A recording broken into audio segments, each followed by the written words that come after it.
Good evening. Welcome to the regularly scheduled meeting of the City of Kettering Planning Commission for January 12th, 2026. I'd like to take this opportunity to thank the Miami Valley Communications Council for televising and taping tonight's meeting for rebroadcast on Spectrum Cable GATV Channel 6, AT&T UVerse Channel 99, and streaming live over the internet at mvcc.video. It will also be recorded and available for later viewing on mvcc.video. Since this meeting is both audio and videotaped to form a complete record for a possible appeal to the City Council and/or their courts, it is important that anyone who wishes to address the Commission will need to come to the lectern, speak into the microphone, and give their name and address for the record.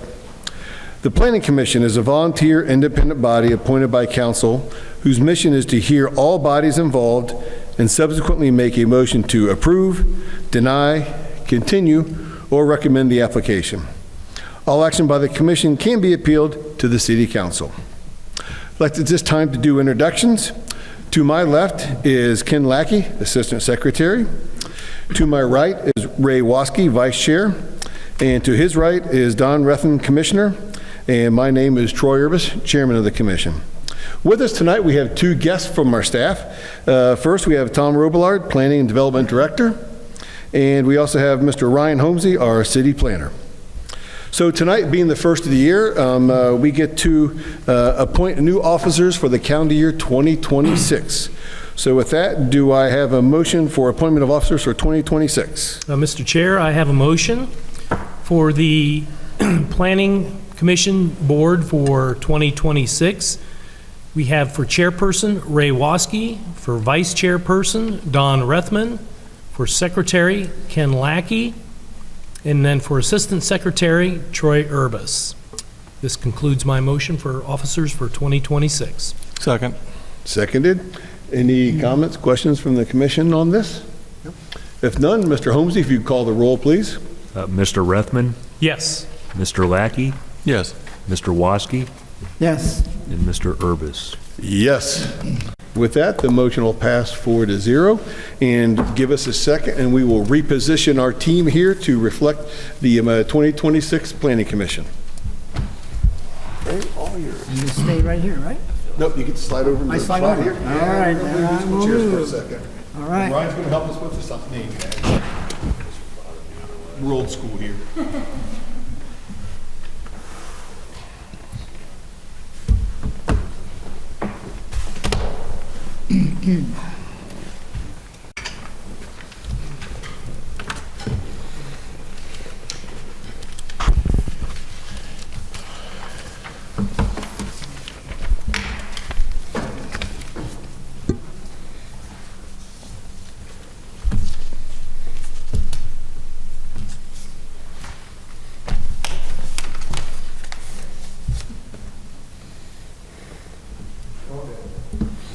Looks good?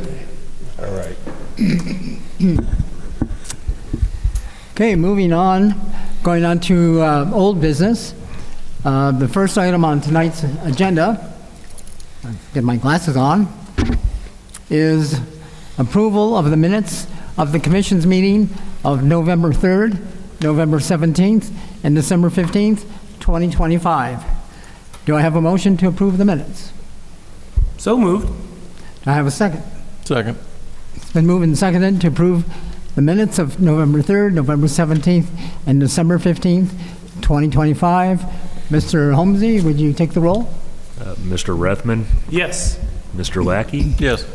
Mr. Urbis? Yes. And Mr. Waskey? Yes. The minutes have been approved for all three meetings. Turning now to new business, we have an update for the comprehensive plan for the City of Kettering. And we'll begin with staff's presentation. Mr. Holmesy. Excuse me.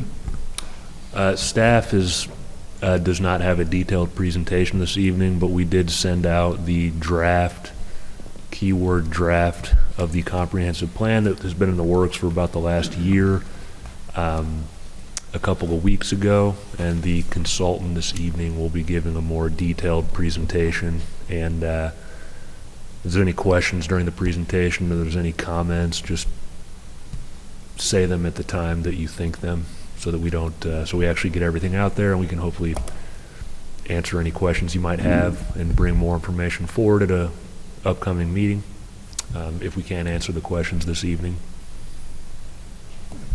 So our intent is to present tonight, continue to, for you to review the comprehensive plan and forward any modifications you feel are needed. When ready, we'll have you vote to make a recommendation to City Council, and then City Council will review it and hopefully put their final stamp on it. And also to let you know, we are still seeking public input on the comprehensive plan. We've had several open houses, we've had steering committee meetings, online comments, we've had pop-up events, we've had a lot of different ways to collect people's input. This last part is virtual. It is online as of this afternoon, this draft, and a comment card basically attached to it as well, that we are continuing to seek public input on that. People can find that on our website at ketteringoh.org. Okay. Any questions from the commission? I had just one comment or question. Tom, have you gotten much feedback or input from the community at large? We've gotten a lot of feedback, and actually Jessica, our consultant, will get into more detail about how much input we did get. Okay.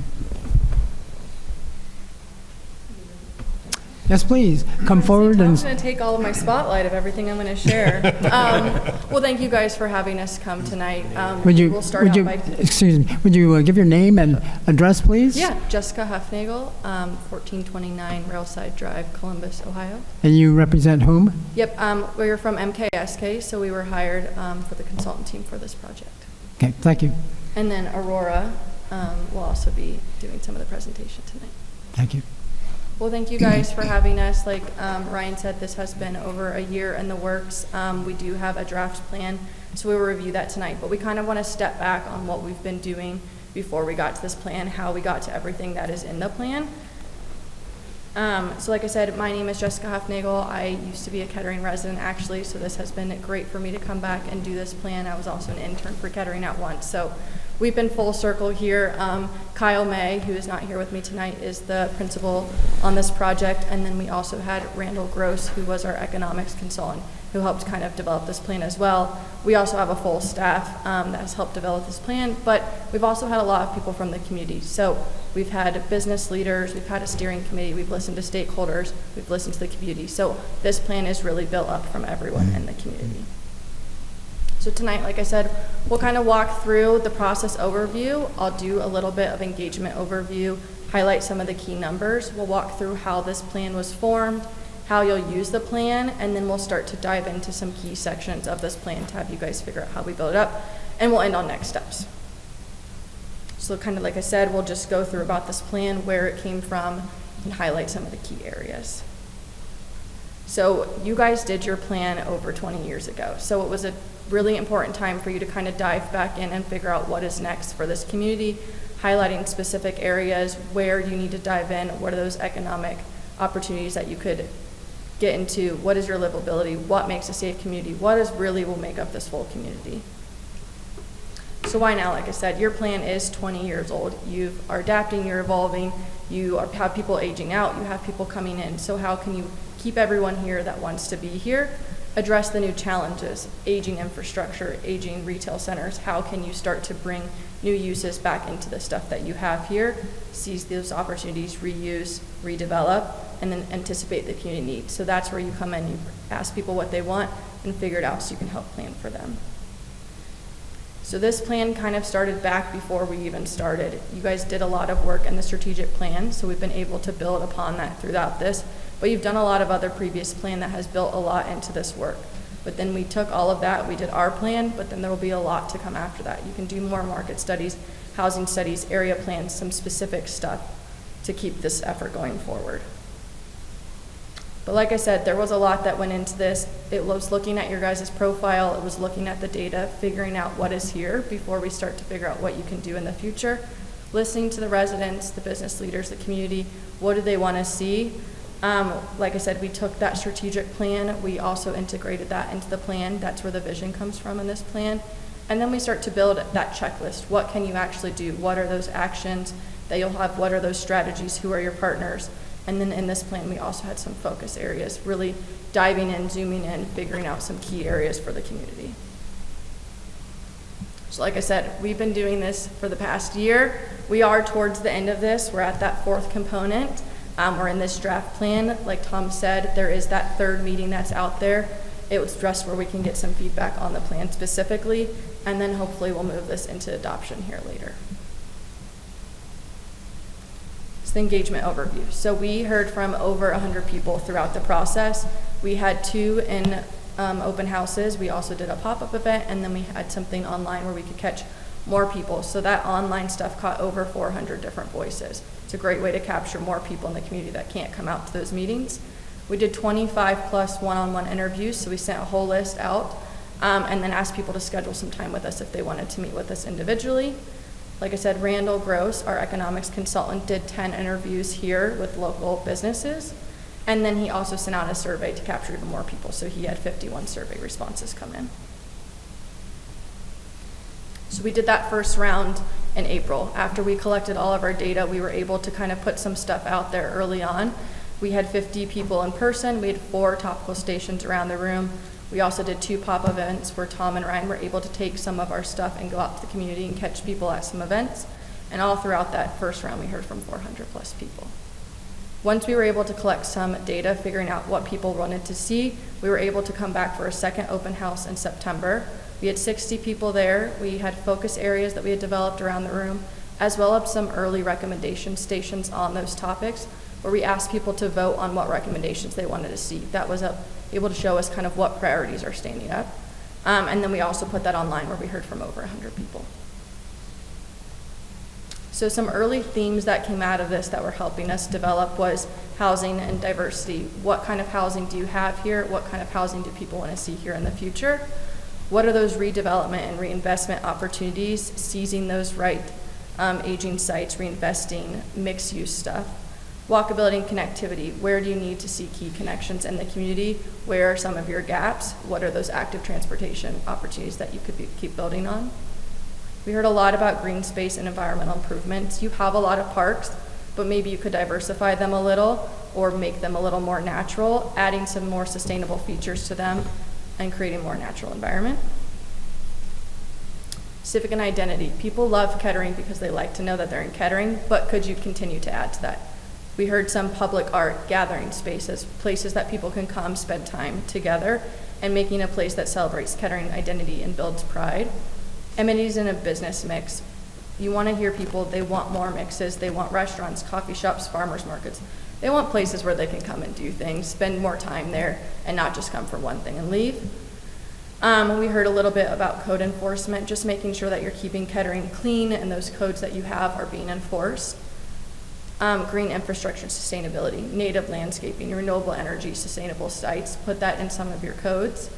And then industrial sectors. Your sectors have changed over time, so keep honing in on those. Benefit off of that, the IT, the healthcare, the advanced manufacturing. So you're able to take all of those and help build the plan from what we heard from everyone. So the plan is organized into 4 different chapters. The introduction chapter, which goes over kind of what we just did, the planning process, the planning context, and the strategic plan goals that were set out. The engagement, what we also just went over, what we did, who we heard from, what are some of those emerging themes. Both of those carry into the recommendations. So that chapter, which we'll go into a little bit next, is how is that plan framework? What are those plan pillars? And then we dive into some topics that we've been carrying throughout. So the growth and conservation, housing and neighborhood, economics, parks and trails, systems, and so on. So all of those key topics that make up a great community. And then the last chapter is how can you put all this in? What is that checklist? Who will help you guys get there? How do you use this plan going throughout? So Jessica, quick question Yeah. for you. You talk about the introduction and the engagement piece, and you guys have done this all over. How do you feel the information you received and the engagement you have in the community reflects what you normally see out there in the other projects or studies you've done like this? Yeah, so every community is different. So you sometimes hear from a lot of people and sometimes you hear from not a lot of people. I think we were able to capture a lot of different voices. So even if the numbers don't look that high to you, we heard a lot of variety throughout. I think it's just sometimes communities have planning fatigue, so maybe they were already tired of doing engagement from some of the other efforts. But like I said, I still think you guys got a good voice and a variety from what we did. Okay, thank you. So how this plan is structured. So inside the recommendations chapter, you have one vision. That is your aspirational statement that broadly defines the community's values and ideal future. You developed that during the strategic plan. So we took that and we brought it in. What we did here was then we developed these 8 plan pillars that serve as the foundation for this recommendations chapters. The goals, the strategies, the implementation. That was then broken into those 8 topics we kind of went over that cover all of the key categories of the community. What that builds down to is 50 strategies. So those are targeted action policies designed to activate communities' long-term strategic planning goals. 20 progress indicators, kind of those measurable things of how you could check things off throughout. And then it's 124 recommendations. So those specific steps or policies that help build this plan out. So your guys' plan that you set out, the City of Kettering is a nationally recognized community where people are safe and feel welcomed with an accessible resource for a healthy and active lifestyle. So what do those plan pillars mean? Those are structural supports for achieving the community's vision. Those were outlined in the strategic plan. They build the foundation for where we're going. The recommendations are broken into 4 categories. So they're projects, their policies, their plans, or their programs. You have partners that help you achieve those. So the city of staff can't do everything alone. There's things they can control and there's things that they can influence, but they'll always need partners. Recommendations vary in scale. There'll be complexity, impact, and cost, but altogether, this action range creates a plan that is both achievable and visionary. So here's some of those topics that we talked about. We will specifically dive into 2 of these, which is why they're highlighted. The growth, conservation, and development and mobility are 2 sections we really want to talk about with you guys tonight. A lot of time has gone into those, but there are a lot of other chapters in this as well. So growth, conservation, and development. In that chapter, future land use is very important. It's how you guys will build for your future, and infill and redevelopment focus areas. So a lot of time where we've spent on that as well. So just some key principles that kind of helped make this up. When you're looking to build the future land use map, you only had 5% of undeveloped land. So not a lot of space, but how can you grow inward? Where can you start to look at that? You were building on the existing land use map, starting to look at the places where you thought maybe could start to change in the future. And it's not a parcel by parcel decision. You are looking at it as a bigger level as well. So here's the future land use map. We can dive into this later, but this was an effort that city staff helped us develop. We also built off the existing land use, also some of the data that came forward. But then you take that future land use map and you can dive down into smaller areas, which is how we came up with our focus areas. When we were doing those, we looked at what was susceptible to change. We looked at the data that we already had seen. We had a conversation with staff of some key areas that we thought were building. We narrowed that list down further and we ended up doing 5 of them. But we also looked at kind of what are people telling us in those one-on-one stakeholder interviews? Where are some of the sites people are starting to talk about? What were some of the sites that the public was already pointing out? So we ended up with 5 focus areas. And we also wanted to note that there are other places in the community that maybe are something that could happen later on. They're not something that we're focused on in this effort specifically. But as I said, we were looking at aging buildings, diminishing leases and values, carrying levels of upkeep, nodes, historic centers, places where people want to be, places that are central to the community, strong access already there, but opportunities that can be transformative projects and have catalytic change. Those potential future, the potential future focus areas, those to me look like old, semi-useful shopping centers. Am I correct? Yeah, so the Delco site is in there. There's the shopping center that's along Dixie that's in there. Do you need the other two specifically? Stroop. Maybe the one off 4 Boulevard. Can't think of what it's called. That's the Tenneco. The Tenneco Oh, the property, or Tenneco, yeah. Delco, Tenneco, General Yeah. Motors, Delphi. So we talk about that in the plan in a different way, and we can stop there tonight when we start to page flip it. But when we started diving in, it wasn't something that we could specifically give the same treatment that we did for the focus areas, but we do talk about it and highlight it in the plan. So when you looked at those sites that you identified, would that require zoning changes to make these plans, these future plans, be in more alignment, or are you kind of working with the existing, what you have there now? I think it's a mix of both. So there are working a little bit with what's there now. Some of the proposals bring some stuff up to the street, but some of the backside of the properties introduce something like housing. But they are what we've changed them already to be in the future land use map. So that is always when someone wants to come, here's what you could do. But focus areas are visionary. They're not anything that we're saying has to happen. Obviously, someone else would have to come in. But it's just an exercise to kind of show you what you could do and start to get people thinking. Okay. No official zoning changes right now. Another key area where we spent some time is looking at mobility. So throughout this, we did a typologies framework exercise where we can also spend some time when we get into the plan and kind of show you what that looked like.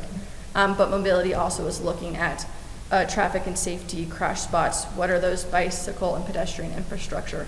Something we heard a lot about is people wanting more connections throughout the community, wanting more bike lanes, more bus stops, getting people moving safely throughout the community. And as we do dive into those thoroughfare and typology plans, there were some things that we were looking at. So, guides appropriate street design, protects the community character, supports maintenance, incorporates green infrastructure, enhances infrastructure and long-term investment, flexible and context-sensitive guidance, and then supports multimodal mobility and connectivity. And we started to do that through this map. So you can kind of see some of the streets that we pulled out. So we developed them into a couple categories: Signature Boulevard, community connectors, commercial corridors, neighborhood civic commons, residential streets. So as I said earlier, a lot of the plans you use were already done efforts. We are currently in the current plans, but there's other plans that will come. So we just kind of want to highlight in the future how you can put this plan to work. It's something that can always be referenced. You can do more focus areas. You can do housing action plans. You can do a bigger thoroughfare plan. Other tools I see are zoning codes, something that you might want to come back and visit for this. Property maintenance code, economic development overlays. How else can you use this? Annual budgeting, putting it in your capital improvements plan, going after grants and loans. So this effort really never stops. It's more something that you guys can always reference.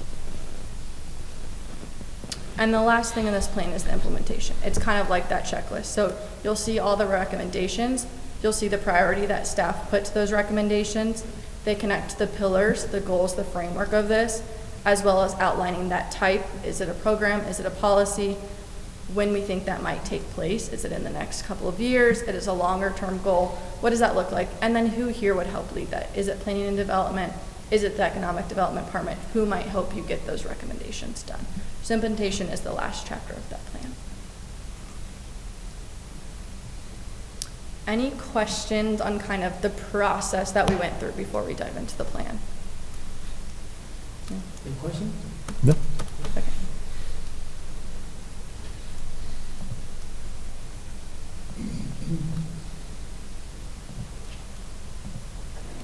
So I will give a high-level overview about each chapter, kind of what it looks like. Like I said, we will dive into some specific areas. Please stop me if you have any questions throughout. But this plan is kind of set out, as I said. The introduction provides an essential background information. Chapter 2 summarizes the engagement methods. Chapter 3 is that recommendation. It is the biggest bulk of the plan. And then the implementation chapter kind of ties everything together. So we will go high level. If you want more detail, please stop me. You'll see with the table of contents, it will kind of set up everything that you'll see in the plan. An easy way for people to jump if they're looking for something specific here. We have a nice letter from Tom that kind of just kicks off the plan, puts it in place. But as well, we want to acknowledge everyone that kind of has helped this effort. We've heard from a lot of people, a lot of voices, and a lot of time have gone into this. So like I said, that introduction chapter is the foundation of this plan. It kind of walks through what we just did with you guys, setting the stage here. Also wanted to give a highlight here on what your guys' community profile is, putting people in the place, showing the numbers, and making sure that everyone kind of has that background information before they dive further in. And then here's where I said we tie that strategic plan in. This is the first place you'll see that, but we set out those pillars that they had to start to develop those goals and how those will carry throughout.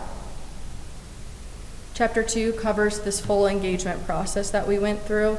So you'll see here on the right-hand side, a big thing of by the numbers. So how many people we interviewed, what are the kind of things we did, just a quick overview by the numbers of all the things. And then we go through what we kind of just went with you guys. What was the process? What did each round look like? What are the methodologies and approaches? We go through what kind of when we met with each group throughout the process. So when we met with the working group, when we met with the steering committees, maybe what we did with those groups, what we talked about, as well as those stakeholders. We put them in clumps because we met with them a lot. Open houses, one higher overview of what we did at those. Additional engagements. And then overview, we kind of want to say who we heard from. So who are the voices that made up this plan, who came out to those meetings. So we, at each meeting, kind of collected those demographics so we could build this page out. And in the end, we did some major themes. We wanted to make sure that we captured what we heard, what was important to the community, so that they made sure that they knew it carried throughout this plan. So plan for action. This plan is very bulky if you have looked through this already. It takes some time, but we wanted to make sure that each time that we went through this, that we kind of captured everything and laid it out so people understood each topic that we went through. So again, we do that plan framework, how the plan builds. It's the vision, it's the pillars, it's the topics, there's the strategies, the project, and there's the recommendations, and then kind of how that builds throughout. And then these pillars you'll see a lot. These icons are used later on next to the recommendations. They were, like we said, the backbone of this plan. It's kind of how you build things throughout. So then we go through each topic that we mentioned. So we start with growth, conservation, and development. You'll see a common theme throughout as we go through each topic. We said the topics that inform this plan. We go through the strategies and progress indicators. And then the next page kind of goes through the themes. So how did we ask people about this during the public? What were those feedback that we heard? We also include in here some of the existing conditions. There were a lot more. We did a full existing conditions report. So we make sure that there's a link for that. That will be a clickable link in the final plan that people, if they want to, can dive in and read a little bit more about this. But we want to give a highlight, some background that helps back up some of the recommendations that we're going through. So we go through that. And then we did this conceptual development diagram. And I'll let Aurora speak to this a little bit. Okay, good evening. My name is Aurora Albertone. Would you like me to state my address as well? I live at 161 East Blankner Street, Columbus, Ohio, and I'm with the planning team at MKSK. And I helped develop this plan, obviously. But so the conceptual development diagram, this works as kind of like an introduction into that future land use map that we showed you guys earlier, but just at a much higher level. And so what we're showing here are primarily 3 categories for land uses in Kettering, and that's to maintain areas, to enhance areas, and to transform areas. And so what you'll notice about this map is that a lot of it is under the maintain category. So a lot of those really strong neighborhoods that you have in Kettering are going to remain the same. And the transform areas are mostly centered around those focus areas and some of the future focus areas that we've highlighted later in the plan. And those are areas where you might see some more bold and transformative changes happening in the future. And then kind of the in-between category, the enhanced areas, are places both surrounding those focus areas, or they're also kind of around the schools, around parks, around different destinations in Kettering where things might not be like totally transformed, they'll still be recognizable, but they're areas where you have an opportunity to kind of make things look a little bit nicer, spruce things up a bit, and maybe just start to introduce some of these smaller scale changes that community members want to see. And on this map, we've also highlighted the different retail nodes throughout the community. There's some regional retail nodes that draw in people from around the whole Dayton region, and smaller neighborhood retail nodes where people in the community tend to gather, and community activity hubs where people in the community might gather at like parks, schools, the phrase, just trying to highlight all of the things that are going on in Kettering. To help us along, could you give us maybe one example of each? One maintain, one enhance, one transform area? Yeah, sure. As an example? Sure.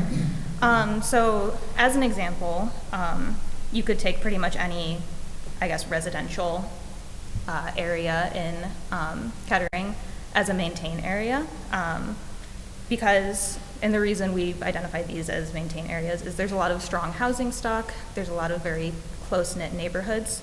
I guess as a very specific example, you could take this area that you can see me circling on the screen on Wilmington Pike, where there's a lot of houses back here, a lot of families that have been here for a long time.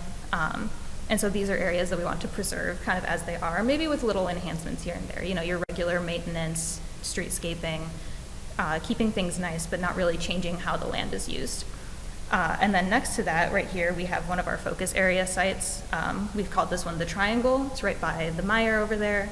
It's kind of like a little disjointed triangle of land between three major corridors in Kettering.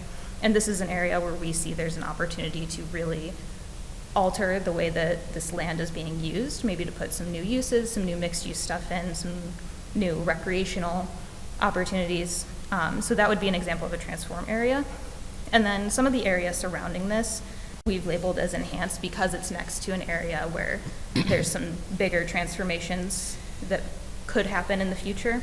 And so these areas maybe would eventually get looped into some of those like redevelopment opportunities, or they could just be slightly changed from what they are.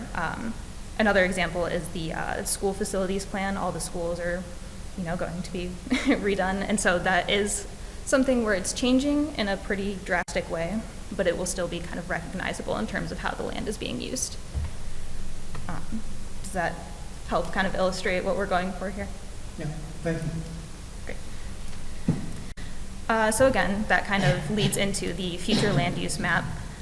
So those maintain, enhance, and transform areas are kind of reflected in the way this map is laid out, where you still have all of your residential areas, but around those focus areas is where you start to introduce some more like mixed use zones, some more neighborhood commercial, kind of really highlighting those nodes as areas of activity where you could have some more intense development uses.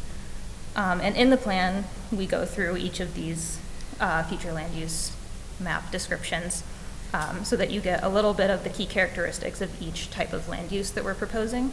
We've included some example imagery so that you can kind of see what that might look like in real life, like when something is built. And so we do that for every single category here. And then that leads us into the focus areas. So again, we ended up with 5 focus areas in this plan. There are more potential future focus areas that could be part of a study at a later date. But for now, we wanted to focus on these 5 because we see them as highly susceptible to change. This is kind of due to their aging retail centers. A lot of them might have declining visitation rates. They might have high turnovers in leases or a lot of vacancy. And so the point of this exercise is to kind of illustrate how those things can transform in a way that's desirable and that meets the goals and aspirations of the community. And so the 5 sites that we selected are the Dorothy Woodman retail node, the Triangle by the Meyer, which I had mentioned, Oak Creek Plaza down on the south side, Stroopmar Crossing, kind of right in the center of Kettering, and then Town and Country Shopping Center are the 5 that we ended up studying even further as focus areas in this plan. And we also go through a lot of what we heard specifically about these sites from the community. So we did ask people about what they would like to see here and how they felt about the initial concepts that we presented at Open House 2, just to kind of really gauge what people would like to see happen on these sites in the future.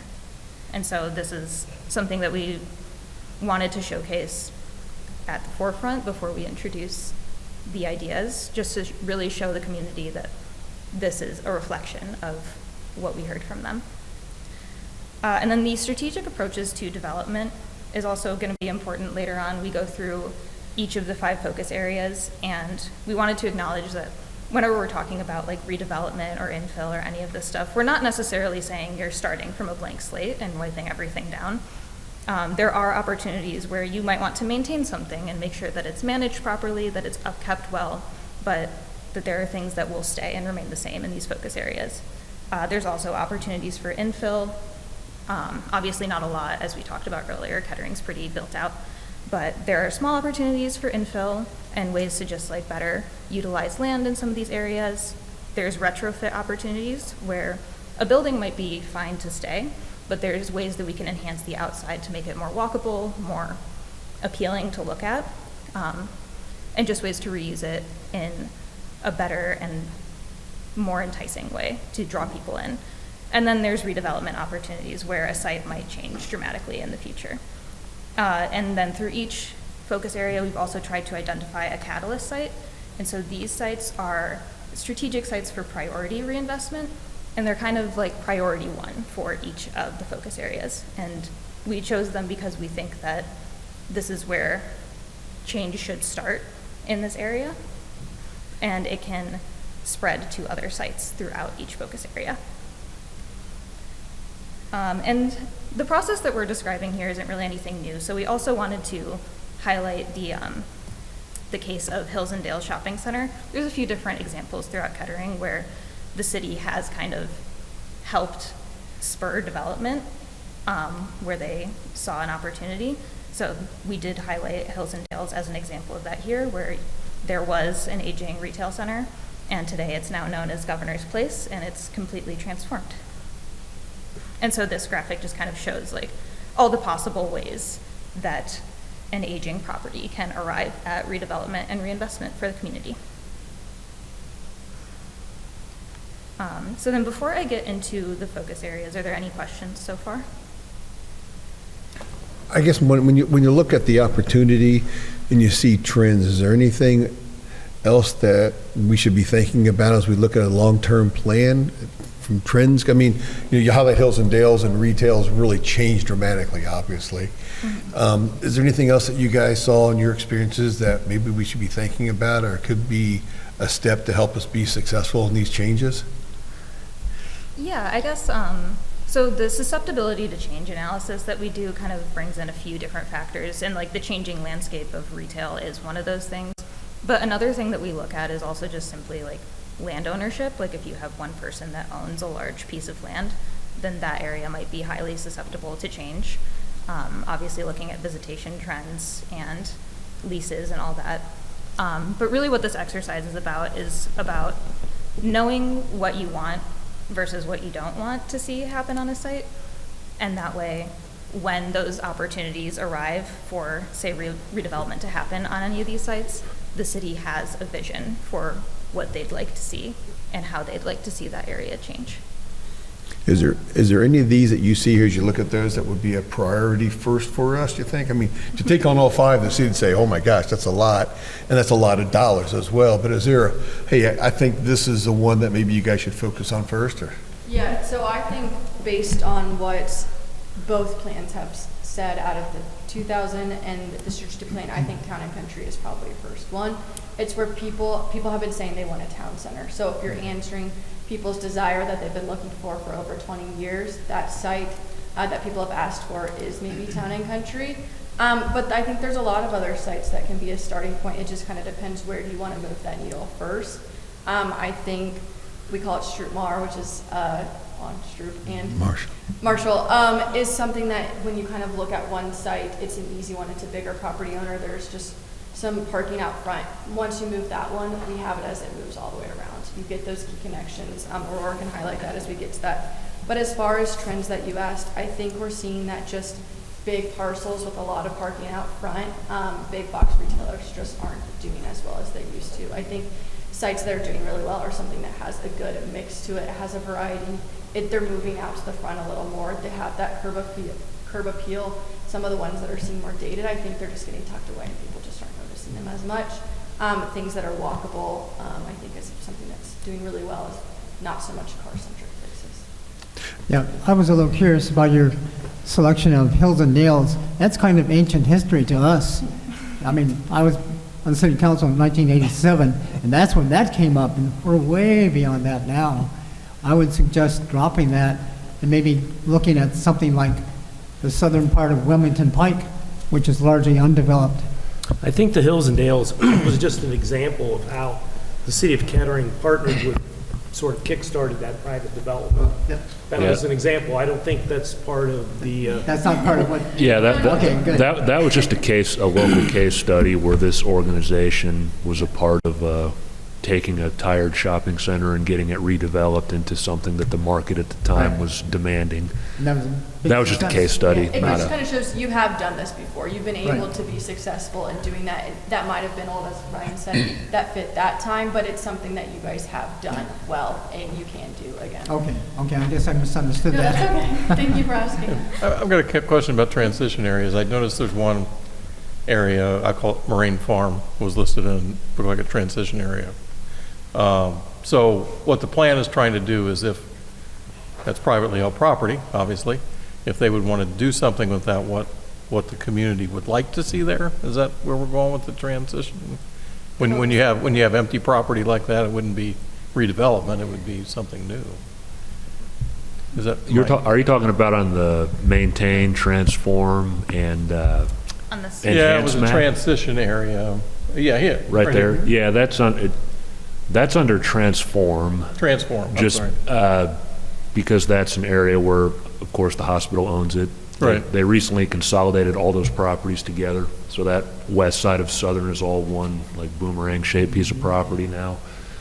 That's an area where, if there were to be expansions of the healthcare use, it would probably go over there, but it didn't fit well within Enhance, because, like you said, it's mostly vacant. It Right. didn't fit well. We didn't want to close the door to potential new development by saying maintain. So 20 years from now, if that property, it would probably be transformed if there was any interest in the hospital using it. But, Okay. I believe that's already zoned institutional. It has the same zoning as the hospital overall. I don't know if that answered your question, but that's why it was put in the transform category and not one of the other two. Okay.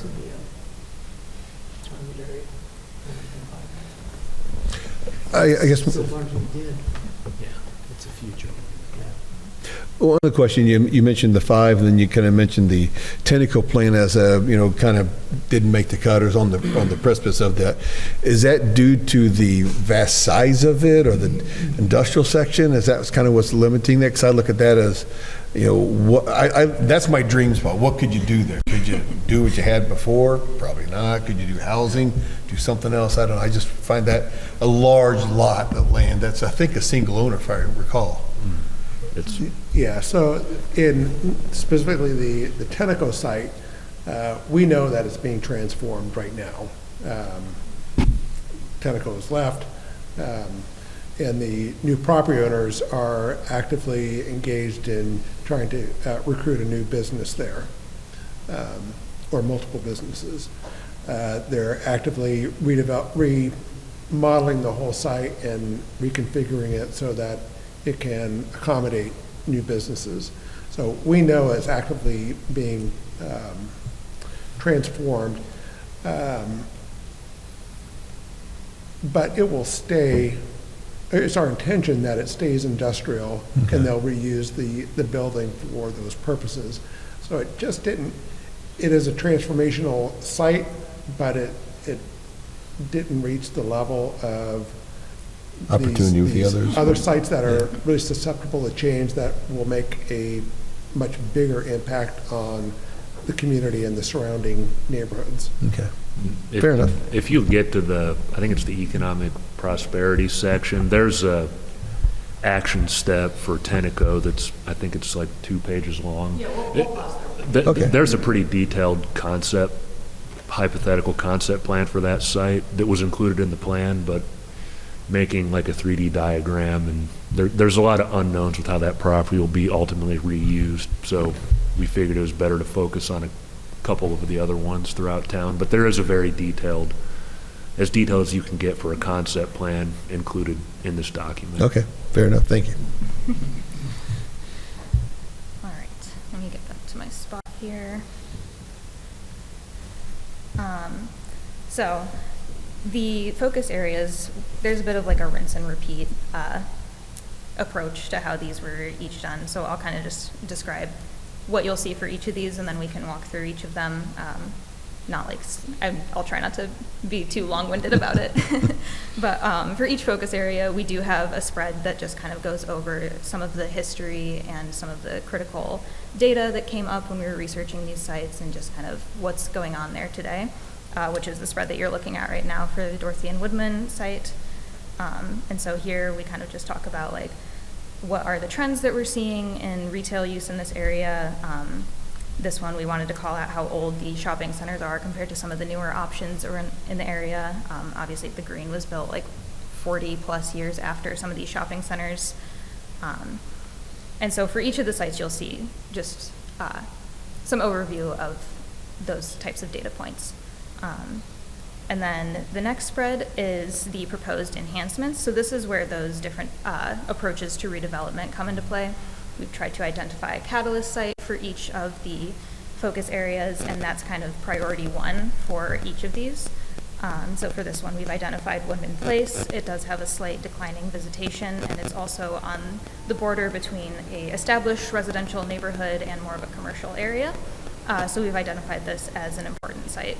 And then throughout the sites, you'll see that we've identified some retrofit opportunities where things might just need to be spruced up a little bit. Some other areas where in the future you could have a redevelopment opportunity, some areas where there's potential infill, and we have also tried to point out a proposed shared use path system. So something that we heard from a lot of community members is that they want to see more shared use paths, more trails, more connectivity throughout Kettering, and so on all of these we've kind of tried to identify some of those potential trail connections that would bring you to each of these sites and to connections that would get you to the broader Dayton region.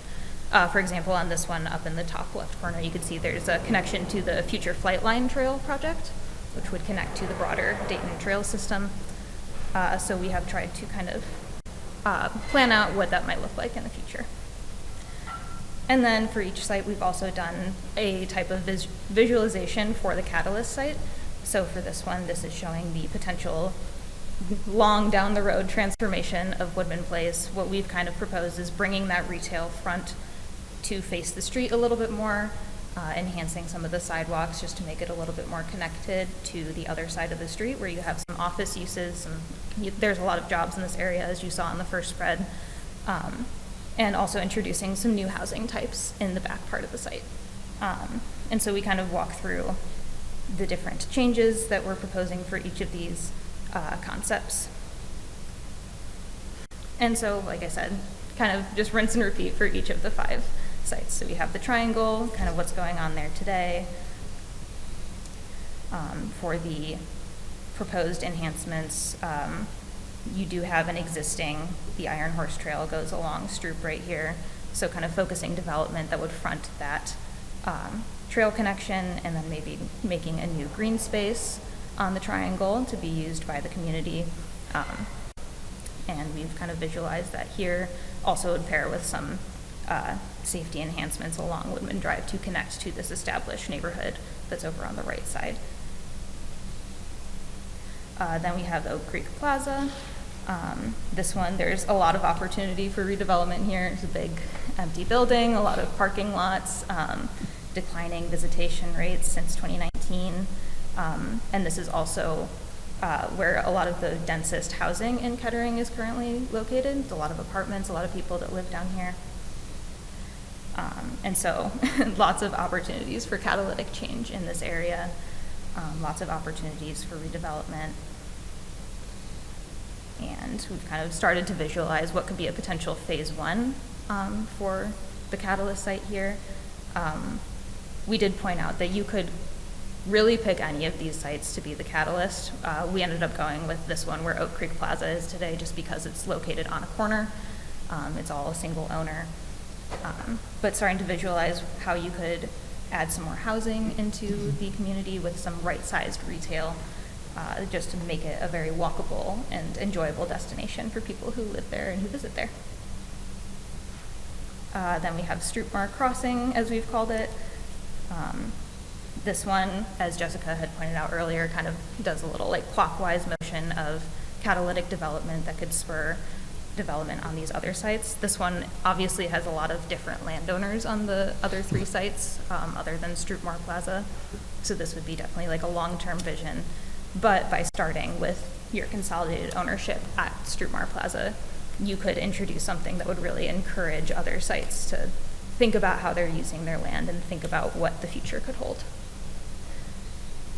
So again, just introducing new housing typologies, as that was something that a lot of people had talked about in our engagement with the community, that they want to see more diverse housing, different options for meeting different people's needs. And then Town and Country, which was the most popular for priority 1 amongst the community, definitely the most popular destination today for people to go visit. This one, we obviously say that Town and Country Shopping Center is the catalyst site. We introduced kind of like a hybrid retrofit with new development that you can kind of see in this diagram, where a lot of the existing retail is successful and would remain, but just introducing new housing typologies, new street connections, in a more walkable environment, just to make this feel like a true town center for the community. And then that just kind of leads us right into our recommendations. Were there any questions on focus areas before we move on? I know that they're kind of a hefty part of the plan. The area along Bigger Road that you had just discussed, you said that's still single owner? For Oak Creek. Oak Creek, this one? So all of Yeah. this is a single owner. That is? Okay. Mhm. Yeah, it's considered all part Kimco, of isn't it? Kimco. I knew Kimco had it at one time. I Don't know if they still didn't know if they still had it or not. Yep, Okay. according to our research. Okay.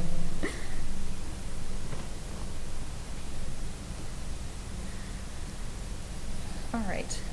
So then for the recommendations, and we do this for each of the 8 topics throughout the Can I ask, just to go back to that same question? Sure. What makes a company hold on to a piece of property for such a long period of time? Maybe Tom knows the answer. And that just has nothing but vacant buildings year after year after year after year. Is it strictly a tax write-off, or what's the rationale for doing that? Appreciation of property value, maybe? There's any number of reasons. I'm sure there's some people who they depreciate it and there's a tax benefit to doing that. Other people assume that the property they own is worth a lot of money because it's on like a busy street. So if they have a couple tenants still in there while they market the property to a bigger buyer, then who really cares? I mean, there's any number of things that can cause people to, and some of the shopping centers are more successful than they appear. Like, some of them are more occupied than you'd think. I don't know what kind of leases they're getting. Not by much. No, I mean, I don't know what kind of leases they're getting, but Yeah. some shopping centers are more occupied than probably some people assume. But I think the biggest one is people assume the property is worth a lot of money, and they're just waiting for that corporate buyer to pay a lot of money for it. Just a curiosity question. I just never did understand that. There's any number of reasons. Everyone is different.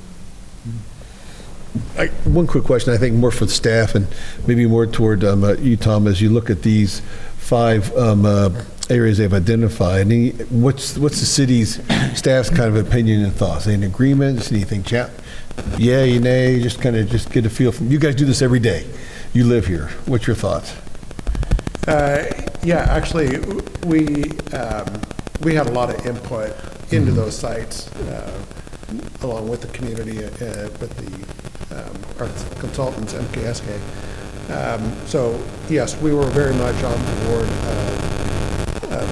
identifying approximately 5 sites. We played with 6, 7, 3, and 4, but we thought it was important to pick a number of focus areas that were more realistic for us to accomplish in a reasonable amount of time.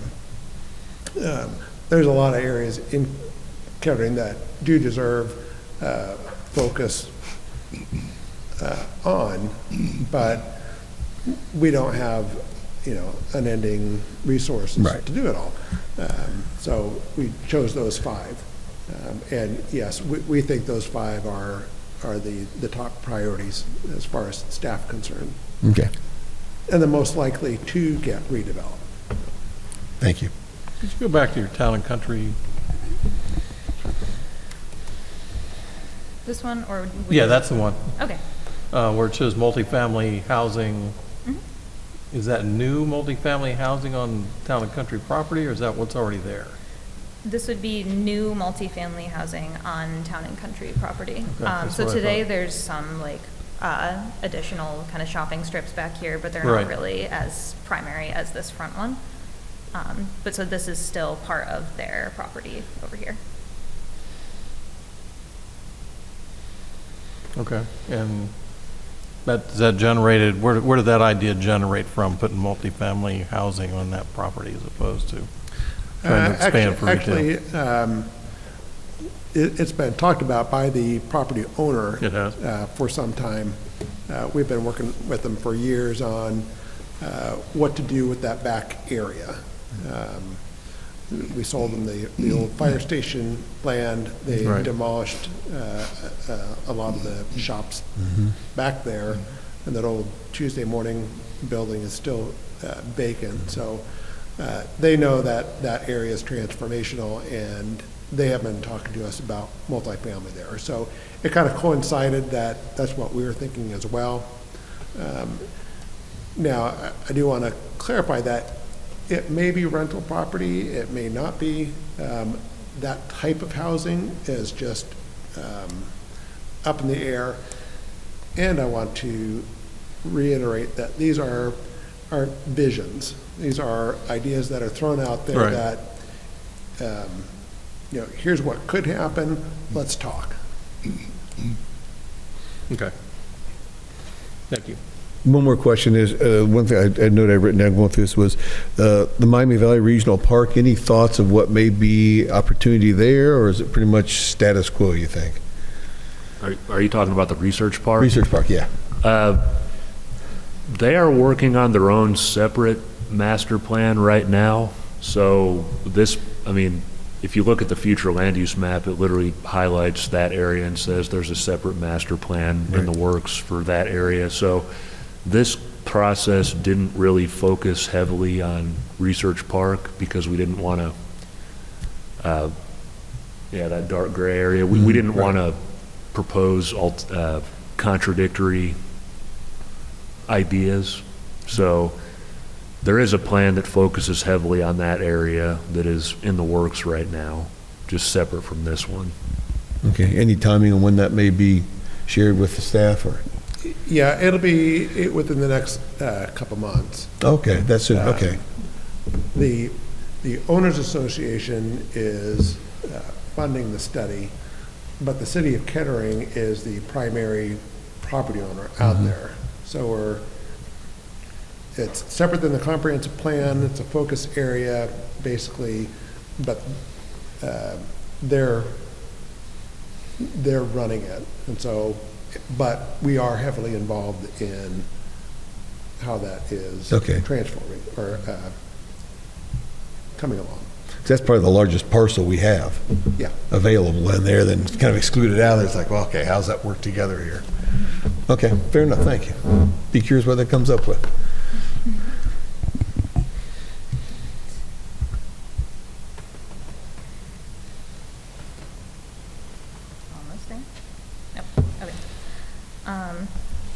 like I said, the recommendations, we'll go through each of the 8 topics, each of the 8 topics in the recommendations chapter. They'll all kind of have recommendation spreads that look like this, just kind of running through what we're recommending.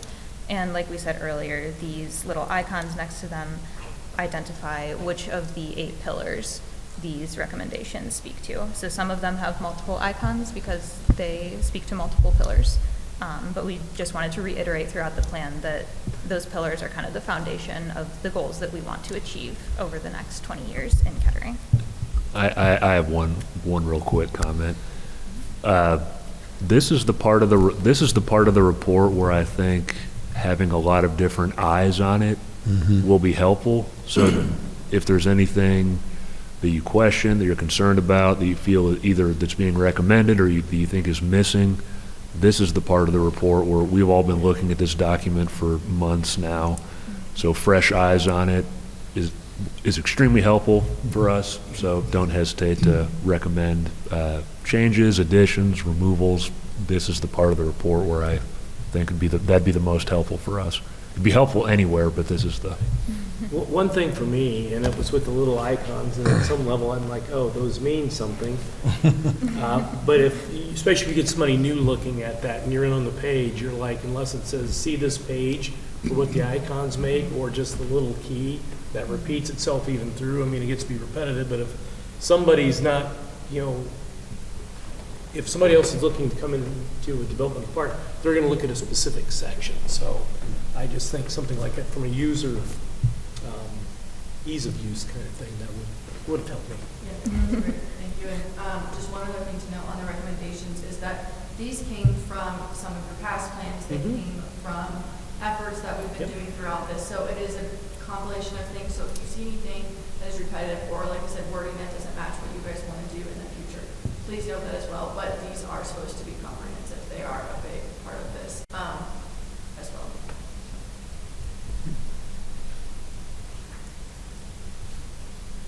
All right.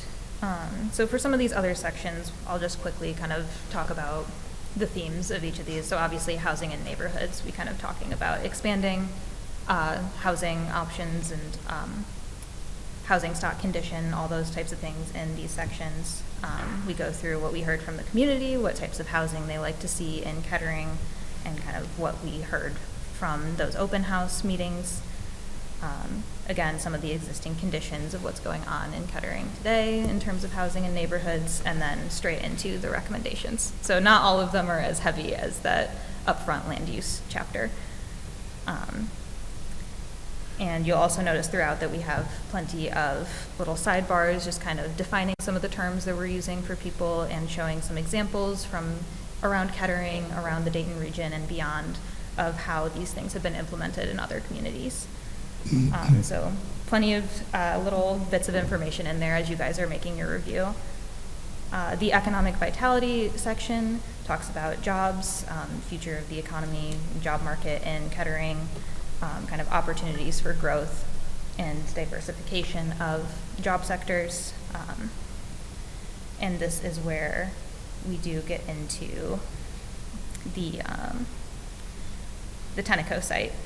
So we gave it its own little spread here, talking about the history of the site and what the vision is for site reuse. So like we were saying, the industrial nature of the site would stay the same.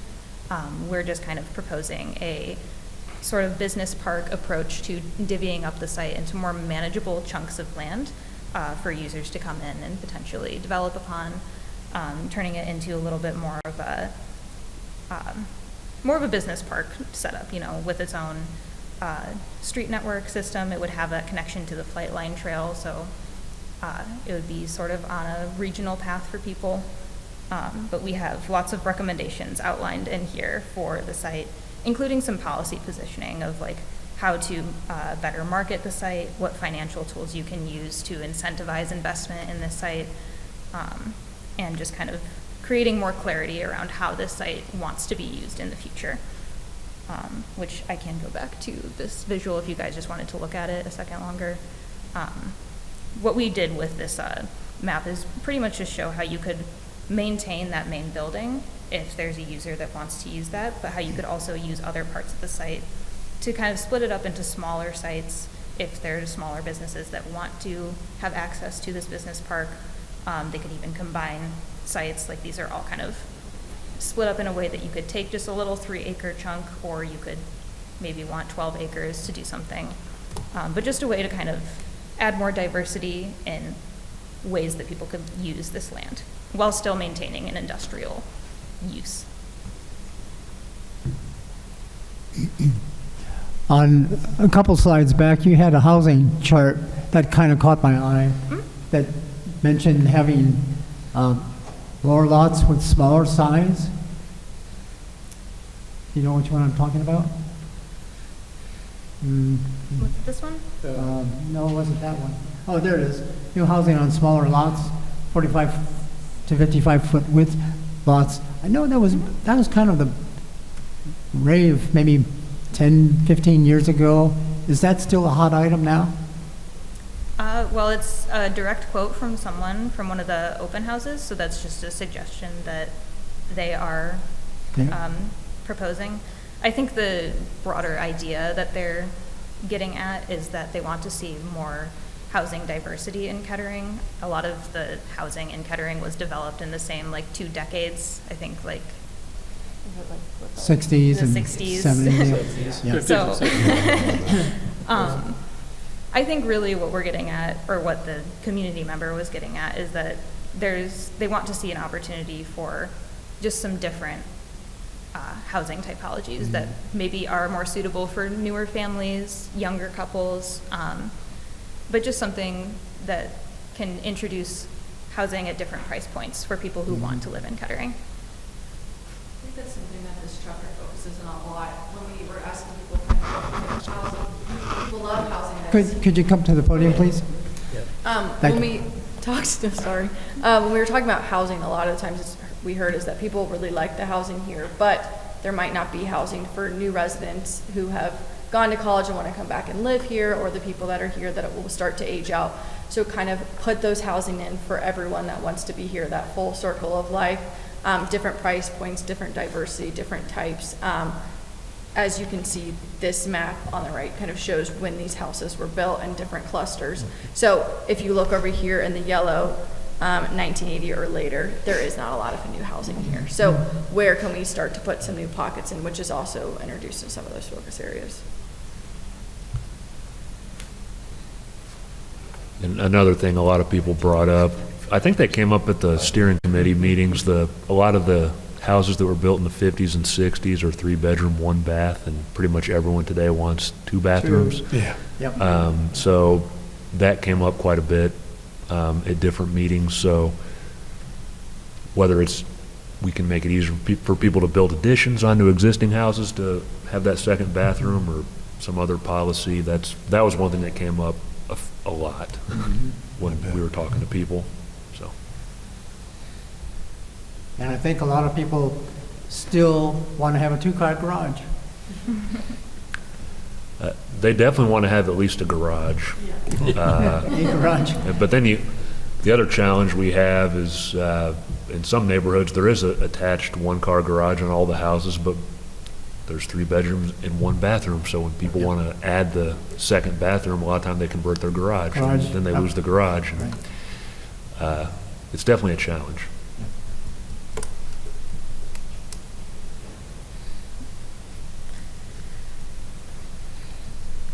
All right. So the next section we have in here is mobility, kind of just talking about multimodal transportation, streetscapes, pedestrian bicycle infrastructure. So again, themes from the community and some of the existing conditions. And another thing that we wanted to spend some time on this evening was talking about the future thoroughfare character typologies, which we briefly showed you the map of earlier.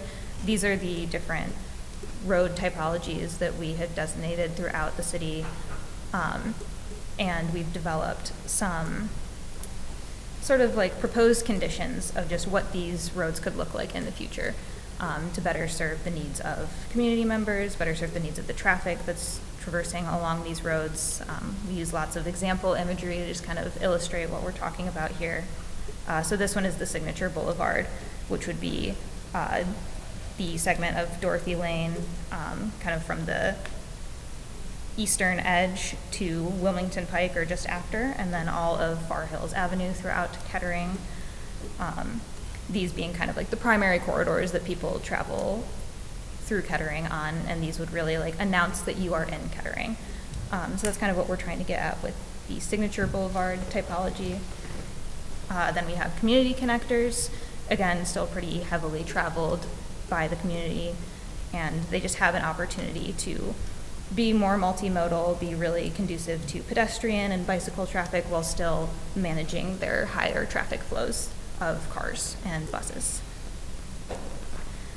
We do have the commercial corridors, obviously concentrated in commercial areas, still higher traffic next to some of these retail centers that we would want to kind of prioritize pedestrian safety while managing the high speeds and high traffic on these corridors.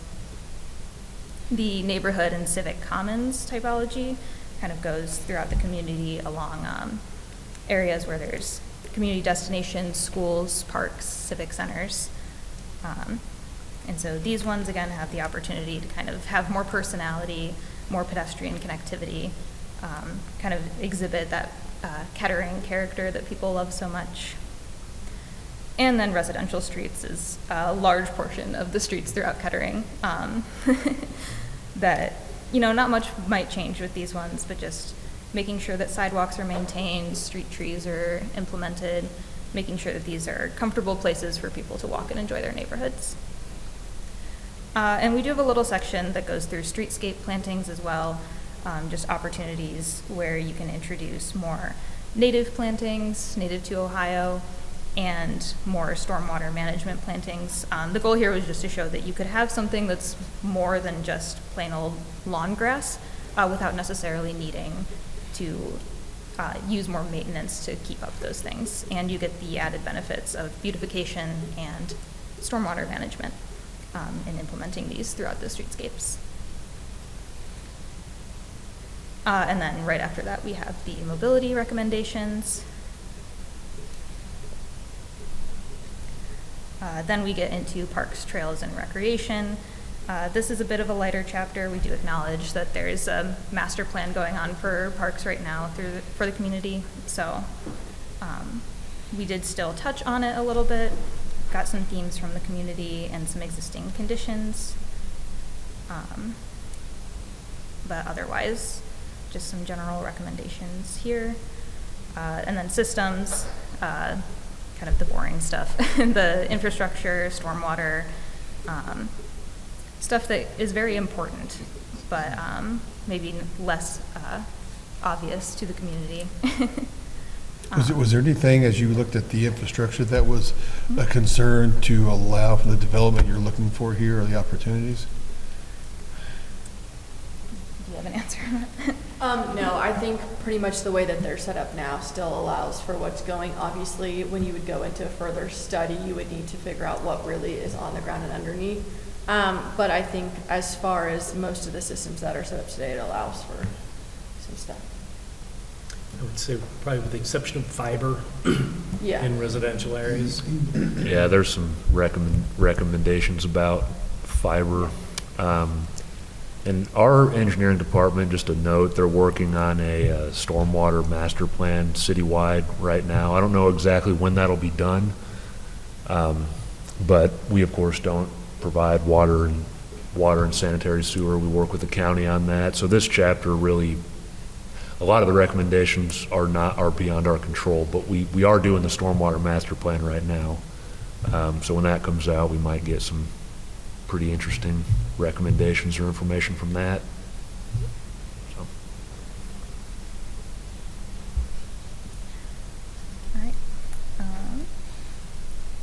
Moving on to, we have the governance section, just kind of talking about capacity for strong governance, getting more people involved in city government here in Kettering. Again, kind of a briefer topic, but an important one. And then last, we have community well-being, which is just kind of how do we continue to make Kettering a great place to live for everyone who's here, welcoming in new residents and supporting residents who've been here.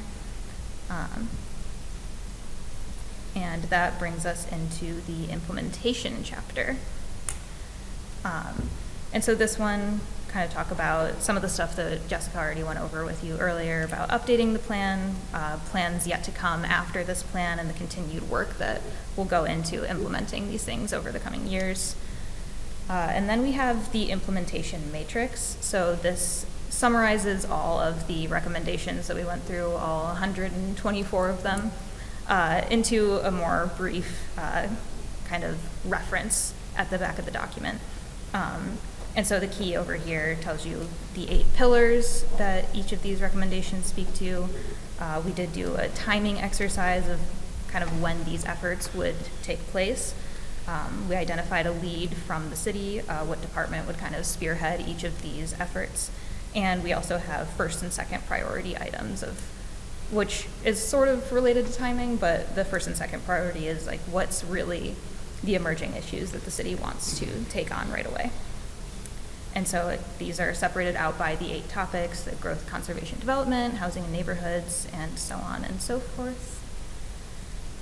And then right at the end here, just a little summary and next steps moving forward to implementing this plan and making it a success. And here is where we list out all of the potential partners that the city would work with to help bring this vision to reality. And that brings us to the end of the plan. Question for staff, with regards to sort of the implementation charts like that. Obviously, this is, Planning Commission will make a recommendation to council. Council will adopt that. Since I was on Planning Commission when the last comprehensive plan was put through, we didn't touch it a whole lot. Any thoughts, especially when we have implementation plans like that, if priorities change, would that then come back through? What's the mechanism for updating that? Would it need to come back through us, or is that just sort of an administrative change? No, any kind of changes would come back to the Planning Commission and City Council. That would be our standard practice. Yeah, and I did want to touch on a couple things that were mentioned. We had our strategic plan. City Council adopted their strategic plan a couple of years ago, really now. Part of that was to then get more specific through the comprehensive plan. Concurrently, we're doing the Parks Master Plan. That is very close behind. The people doing the Parks Master Plan took a lot of the data and information and that were put together through the comprehensive plan and are using it in their plan. So our goal is really to integrate those together. There's the Miami Valley Research Park Master Plan, although it's being done semi-privately. We are heavily involved in that, so we want to make sure that that's tied in together as well. So it's a lot of coordination, and I'm holding my breath on it. And also, you notice that there's 124 these strategies or goals there. It is a lot, and it is going to be a lot of work on city staff to keep all those in mind and keep those in our forefront. And I just asked Judy that, the community, make sure that we keep those in our forefront as we bring things to the Planning Commission for review, process to make sure that the comprehensive plan is in the forefront as well. I think one of the comment I would just mention is, you look at the master plan coordination. That's a huge task, but a very important one. You want to have them all aligned and hopefully go in the right direction in there. The other thing I look at too is I look at opportunities, and I look for mass. I think of, the 3 large parcels. Look at the research park as a big piece of what you have to do something with. versus tearing down a shopping center, starting over again. I still think Tenneco is an interesting thing that I personally like to see something maybe different develop there, but it's going to play out what's going to play out. And then I also wonder about Kettering Business Park, the old DESI plan. I don't remember anything being mentioned about that. Is there anything that would have an impact on this plan that you would see from the staff point of view, or maybe from consultant as an opportunity to look at?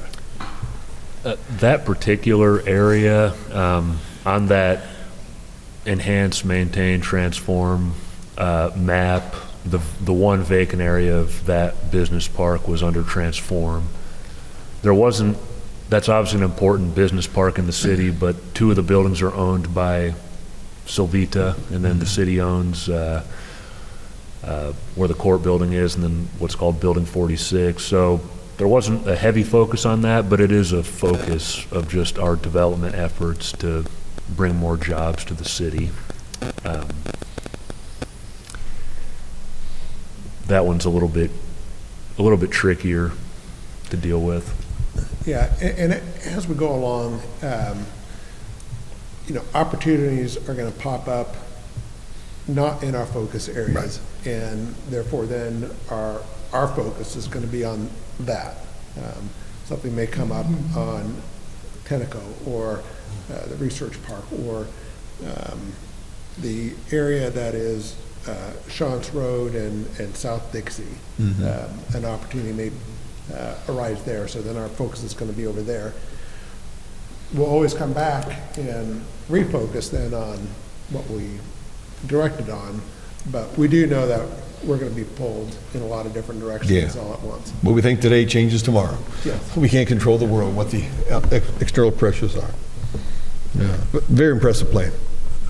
And I still have my pet projects that seem to get forgotten about or overlooked, which is Bigger Road, Wilmington Pike South, those areas which are way overdue for development or redevelopment. When you say Wilmington South, what's the Troni's pizza places now? That stretch. Yeah, one thing you'll notice on the and the Bigger Road part where Victoria's Secrets is and all that. Some of that's going on a little bit. But one thing you'll notice on the future land use map, if you look at the land use categories, there's one that's commercial, office, residential, or core.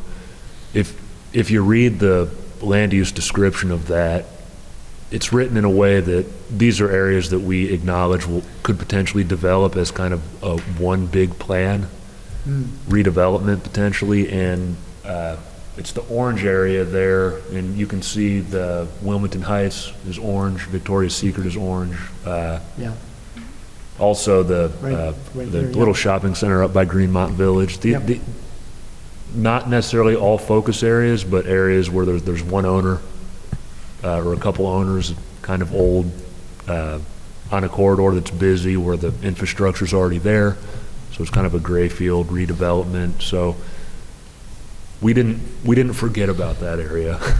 Was that the same area where the taco place, Victor's or whatever, was going to go in? That was, whatever his name was. Oak Creek Shop and Oak Creek Shopping Center. That's where the Capitol Cleaners was. Capitol Cleaners, yeah. Signed there, and then COVID happened. Oh, yeah, I think it came after that. Did it? Yeah, I think so. But anyway, I think it was called Victor's or. Yep. Yeah. I know there's one in Springfield. That's all I know. But that's one of those projects it is, in my understanding, it's still inching along. It's taking a long time. A lot of inches. Yeah. Sometimes we can't control the behavior of certain property owners. Yeah. We try, but. Understood. Well, thank you guys. Just kind of answering your questions, like I said. So this plan does encompass a lot of the efforts that are going on. One thing that we didn't touch on was the school facilities. We do have a map on that. We are acknowledging those sites. We did have conversations with them as well. But we encourage you guys to keep using this plan once it's adopted, opening it, continuing to go back. It is your guys' plan. It can be changed. It's not set in stone. Like you said, things change over time. So something that's a priority today, something else might come up that's a priority over that. But here's kind of the things, if you have some time, what are you shooting to go towards? It's an idea. It's getting you guys started. Same with the focus areas. They're just ideas. They're just places to get you guys moving in the right direction or thoughts. And on behalf of the Planning Commission and city staff, I want to thank you for the time you've taken to give us this detailed look at what you've put together. Well, thank you. Yep. So just some next steps. We will collect your guys' feedback. If you have any, it will go into the next plan. So we're collecting your guys' feedback, the public's feedback, and the steering committee's feedback all at once. We will make an updated draft that will eventually go to council, and then council will do 2 readings on it, and then hopefully eventually it will be adopted. Thank you, guys. Thank you. Thank you. Thank you. So if anything comes up that you forgot to mention tonight or you think of later, just let us know. Yeah, Okay. please. Yeah, it's a lot to read, so. It's a big document, so I understand how things come up, pop into your head. Usually it, Would we be able to get a hard copy of this document? You can download the PDF. I know you can. I'll get that. we can make, we could, does anyone else want one? No. Okay.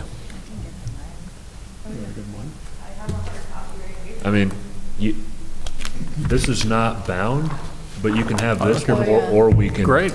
Will this work? I'll take one. if you Yeah. got it. You already printed it, that's great. I'm gonna kill a ream of paper. Thank you. Yeah. Thank you. Okay. I was like, wait, I already promised that one. Let us know.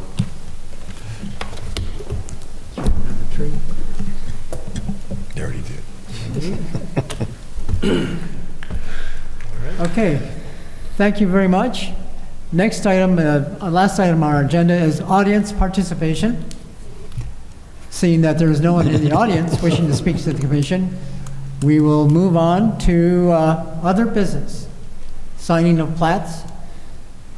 Mr. Holmesy, We do not have any this evening. communications and reports. Do not have any right Mr. now. Rubelard, Nope, we don't have any tonight. don't have any. And finally, planning commission documents, or comments rather.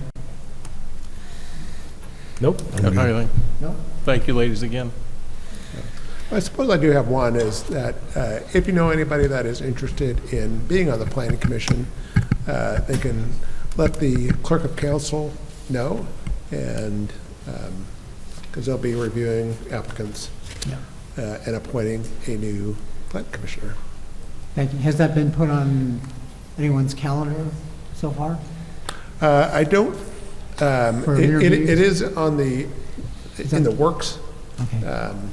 I don't know where the council is, clerk of council is on the recruitment yet, but Or maybe the better question is, has that been put on the city website? I do not know. Okay. Actually. Final comment I have is Connie Fisher has retired from the planning commission. Did I say Connie? You did. I did say Connie. Carol Fisher, Mixed I'm two sorry. names. I should know. Carol Fisher had been on for about 15 years. She came on the commission, I've been told, in the year 2015. So she's enjoying her years of retirement now. I think she was on the planning commission before that. She was on the planning commission when I was a co-op, and that Was was she? 2012 and 2013. Well, I was told by the city manager's office 2015, but who am I to argue? No, I'm not sure. You may be right. She was on the board for a long time. She was on a long time. A lot of meetings, a lot of votes, A lot of meetings, a lot of yeah. time. So she has hung her boots up. We wish her well. Connie, you can always come back. And that's all I have. Our next regularly scheduled meeting is set for, tentatively, Monday, February 2nd at 2026 at 7 p.m. The time is 8:29 p.m. The meeting is adjourned.